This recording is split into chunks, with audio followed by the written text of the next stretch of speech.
আগামী শুক্রবার ২৭শে জুন রথযাত্রার দিন আপনার বাড়ির সদর দরজায় বেঁধে দিন এটি। আপনার গৃহের সমস্ত বাস্তু দোষ দূর হবে। এছাড়াও রোগ জ্বালা যন্ত্রণা এবং গৃহ অশান্তিও দূর হবে। অর্থপ্রাপ্তির যোগ তৈরি হবে এবং অর্থ যেখান থেকেই হোক আসবে আপনার কাছে। প্রভু শ্রী জগন্নাথ দেবের আশীর্বাদে আপনার পরিবার ভরে উঠবে সুখ, শান্তি এবং সমৃদ্ধিতে। নমস্কার বন্ধুরা, ভক্তিমূলক কথা চ্যানেলে জানাই আপনাদের সকলকে স্বাগত। বন্ধুরা, আশা করছি ঈশ্বরের আশীর্বাদে আপনারা প্রত্যেকেই ভালো আছেন এবং সুস্থই আছেন। সামনেই আসতে চলেছে রথযাত্রা। এই বছর রথযাত্রা পড়েছে বাংলার 12ই আষাঢ় 1432, ইংরেজির 27শে জুন 2025 শুক্রবার দিন। পঞ্জিকা মতে রথযাত্রার দ্বিতীয়া তিথি শুরু হচ্ছে 26শে জুন বৃহস্পতিবার দুপুর 1:18 থেকে এবং দ্বিতীয়া তিথি অর্থাৎ রথযাত্রার তিথি শেষ হচ্ছে 27শে জুন শুক্রবার দুপুর 1:28 মধ্যে। রথযাত্রা থেকে 8 দিন তিনি মাসির বাড়িতে থাকেন। এরপর পুনরায় তিনি নিজের বাড়িতে ফিরে আসেন। এটিকে বলা হয় পুনর্যাত্রা অথবা উল্টো রথ। 2025 সালের পঞ্জিকা অনুযায়ী উল্টো রথ অথবা পুনর্যাত্রা অনুষ্ঠিত হবে বাংলার 20 আষাঢ় 1432, ইংরেজির 5ই জুলাই 2025 শনিবার দিন। রথযাত্রার এই দিনটি সনাতন ধর্মাবলম্বীদের কাছে অত্যন্ত গুরুত্বপূর্ণ এবং পবিত্র একটি দিন। এই দিন জগন্নাথ দেব তার দাদা বলরাম এবং সুভদ্রার সাথে রথে চড়ে মাসি গুন্ডিচার বাড়ি যান। একেই বলা হয় সোজা রথ। এই তিথির মাহাত্ম্য অন্যান্য তিথির থেকে অনেক বেশি। বলা হয় এই সময় করা যে কোনো কাজই খুবই ফলপ্রসূ হয়। এই দিন যে কোনো শুভ কাজ করা যেতে পারে। গৃহপ্রবেশ থেকে শুরু করে ভিত পুজো, এছাড়াও খুঁটি পুজো থেকে শুরু করে দুর্গা পুজোর সূচনা হয় কিন্তু এই পবিত্র রথযাত্রার দিনেই। হিন্দু পঞ্জিকা অনুসারে আষাঢ় মাসের শুক্লপক্ষের দ্বিতীয়া তিথিতে রথযাত্রা পালিত হয়। উড়িষ্যার পুরী শহরে খুব ধুমধাম সহকারে এই রথযাত্রা উৎসব পালিত হয়। মনে করা হয় পুরীর জগন্নাথ দেবের রথযাত্রা থেকেই আমাদের বাংলাতে রথযাত্রার সূচনা হয়েছিল। চৈতন্য ভক্ত বৈষ্ণবীরা বাংলায় পুরীর অনুকরণে রথযাত্রা প্রচলন করেন। এখন বাংলার বহু জায়গাতেই এই রথযাত্রা অত্যন্ত জনপ্রিয়। জগন্নাথ অর্থাৎ জগতের নাথ যিনি, জগন্নাথকে শ্রী বিষ্ণুর অবতার এবং কৃষ্ণের আর এক রূপ বলে মনে করা হয়। তাই বন্ধুরা, পূজা অর্চনার সাথে সাথে এই বিশেষ দিনে প্রভু শ্রী জগন্নাথ দেবের আশীর্বাদ পাওয়ার জন্য এই উপায়টি আপনারা অবশ্যই করতে পারেন। এর ফলে আপনাদের জীবনের যাবতীয় সমস্যার সমাধান হয়ে যাবে এবং এটি করবার জন্য আপনাদের কোথাও যেতে হবে না। আপনারা ঘরে বসেই এই উপায়টি করতে পারবেন। আপনার বাড়ির সদর দরজার এই উপায় আপনার ভাগ্যের আমূল পরিবর্তন ঘটাতে সক্ষম হতে পারে। তাই আমার সকল দর্শক বন্ধুদের কাছে একটাই অনুরোধ করব, আজকের ভিডিওটি একদমই স্কিপ না করে সম্পূর্ণ দেখবেন এবং দেখার পর যদি ভালো লাগে তাহলে অবশ্যই কিন্তু একটি লাইক করবেন এবং কমেন্টে লিখবেন জয় মা লক্ষ্মীর জয়, জয় জগন্নাথ দেবের জয়। এবং বন্ধুরা, অবশ্যই ভিডিওটি শেয়ার করবেন আপনার নিকট আত্মীয় স্বজন এবং বন্ধু বান্ধবদের সাথে। চলুন বন্ধুরা, আসা যাক মূল পর্বে। রথযাত্রার দিনটি অত্যন্ত পবিত্র একটি দিন। এই দিনে কিছু কিছু টোটকা রয়েছে যেগুলি রথযাত্রার দিন করা হলে বাড়িতে নানা প্রকার সমস্যা যেমন কেটে যায়, তেমনই অর্থ ইনকামের বিভিন্ন রাস্তাও খুলে যায়। এই দিন খুব সকাল সকাল ঘুম থেকে ওঠার চেষ্টা করবেন। বেশি বেলা পর্যন্ত এই দিন ঘুমাবেন না এবং উঠেই স্নানের আগেই ঘর বাড়ি পরিষ্কার পরিচ্ছন্ন করে নেবেন এবং সদর দরজায় এই দিন 1 ঘটি জল অবশ্যই দিয়ে দেবেন।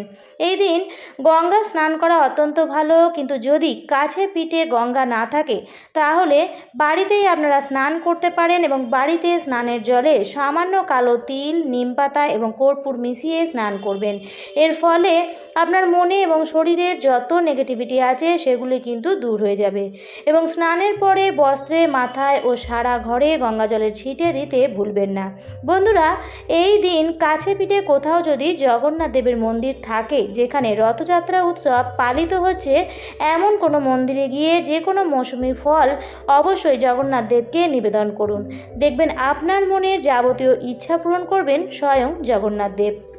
এছাড়াও যদি জগন্নাথ দেব, বলরাম এবং সুভদ্রার মূর্তিতে নিজের হাতে তৈরি করে গোলাপ ফুলের মালা বা তুলসী পাতার মালা নিবেদন করতে পারেন, তাহলে অত্যন্তই পূর্ণ ফল লাভ করা যায়।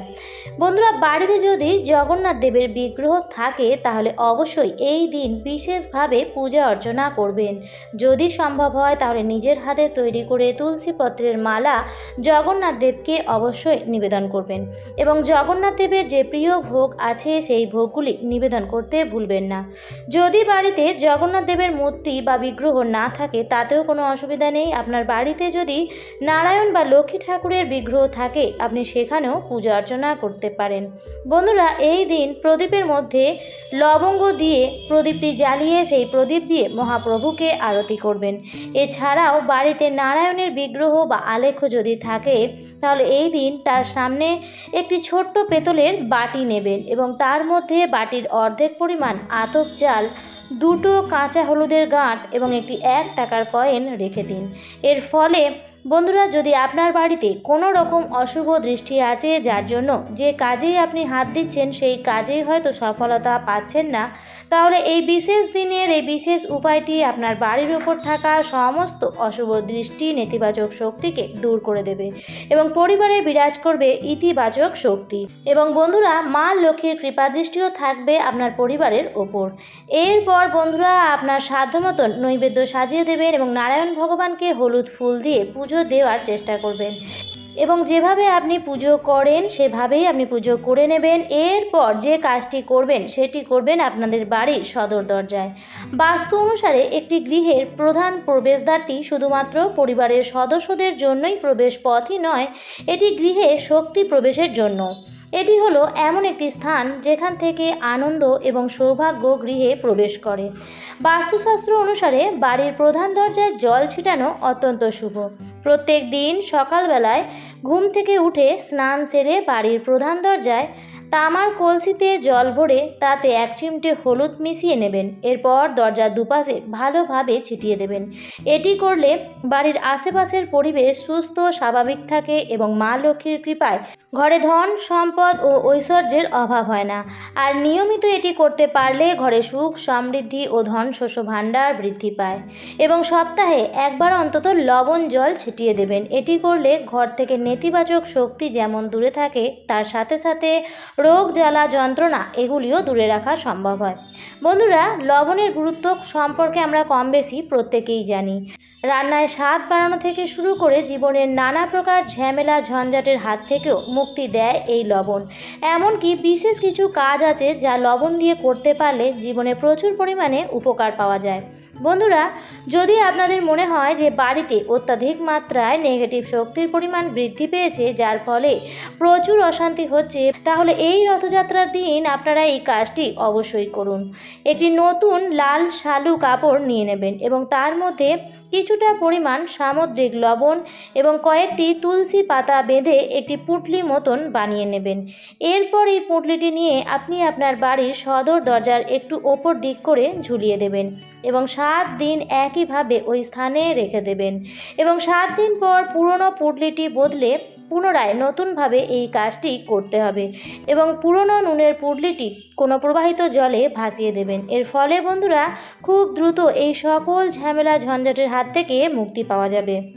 7 দিন অন্তর অন্তর এই পুঁটলিটি যদি আপনি পরিবর্তন করতে পারেন তাহলে কিছু সময়ের মধ্যেই আপনি আপনার পরিবারের এক পজিটিভিটি অনুভব করবেন। পরিবারের সদস্যদের মধ্যে নিত্য কলহ, অশান্তি বন্ধ হয়ে যাবে এবং রোগ, জ্বালা, যন্ত্রণা থেকেও মুক্তি পাবেন। এছাড়াও বন্ধুরা, প্রভু শ্রী জগন্নাথ দেবের বিগ্রহ যদি আপনার বাড়িতে থাকে তাহলে রথযাত্রার দিনে আপনারা এই কাজটিও অবশ্যই করবেন। একটি লাল শালু কাপড় নেবেন এবং তার মধ্যে লবঙ্গ বেঁধে জগন্নাথ দেবের চরণে রেখে দেবেন এবং অবশ্যই একটি 1 টাকার কয়েনও তার মধ্যে রেখে দেবেন। এতেও আপনার পরিবারে আর্থিক সংকট দূর হবে। এবং কাছে পিঠে জগন্নাথ দেবের মন্দির থাকলে সেখানে অবশ্যই যাবেন এবং পুজো অবশ্যই দেবেন। রথের দড়িতে টান দেবেন, কারণ রথের দড়িতে টান দিলে জানা অজানায় করা নানা ধরনের পাপ থেকে মুক্তি পাওয়া যায় এবং রথের দড়ি টান দেওয়ার দৃশ্য দেখা অত্যন্ত শুভ বলে মনে করা হয়। বন্ধুরা, এই উপায়গুলি করলে সমস্ত ধরনের বিপদ আপদ থেকে যেমন মুক্তি পাওয়া যায় তেমনই যাবতীয় শরীরে রোগ, জ্বালা, যন্ত্রণা থেকেও মুক্তি পাওয়া যায়। এবং অর্থ সংক্রান্ত সমস্যারও সমাধান হওয়া সম্ভব। বন্ধুরা, আজকের পর্বটি আমি এখানেই শেষ করছি। আশা করছি আজকের ভিডিওটি আপনাদের একটু হলেও ভালো লাগলো এবং উপকারে লাগলো। এই ভিডিওটি থেকে যদি ভালো লাগে তাহলে অবশ্যই লাইক, কমেন্ট, শেয়ার করবেন বন্ধুরা। আর অবশ্যই চ্যানেলটিকে সাবস্ক্রাইব করে আমার সাথে থাকবেন। দেখা হবে নতুন আরেকটি পর্বে। ভালো থাকবেন, সুস্থ থাকবেন। ভিডিওটি দেখার জন্য অনেক ধন্যবাদ।